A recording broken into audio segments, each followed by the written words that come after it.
можностите за пласман се ограничени, а ние немаме друго алтернативно решение.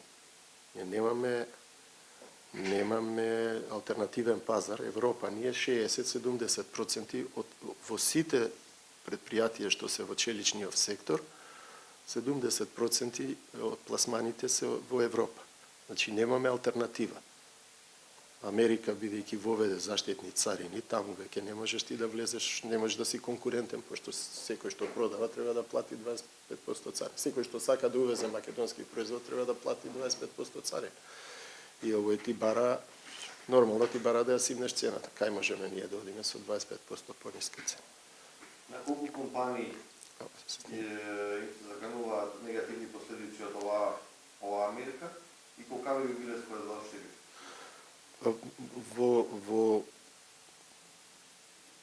Во оваа групација на која што е предмет на овие количински ограничувања на пласманот на челичните производи, влегуваат трите фабрики за цевки. Тоа е Металпромет Кавадарци, тоа е помал капацитет, и Гемтрет Кавадарци, тоа е поголем, и ФЗЦ од Кумано.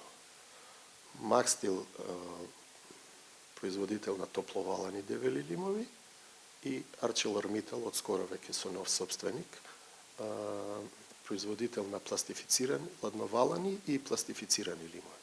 За Дојран Стил царинските податоци не даваат никакви податоци за извоз, а не можеме да ги сконтактираме. Што ова ќе значи за бруто домашниот производ? Сега, ако ние некаде 406.000 тони сме продавале во Европска Унија, и ако бидат намалени, ние во најдобри години некаде сме имале учество во GDP-то на Македонија во преработувачката индустрија, не во GDP-то, зашто GDP-то е поширок еден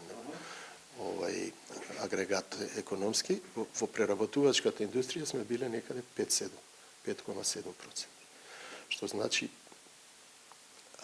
значи дека ова би бил сериозен удар на економската динамика на земјата и на економската стабилност, која во овој период е апсолутно приоритетно прашање.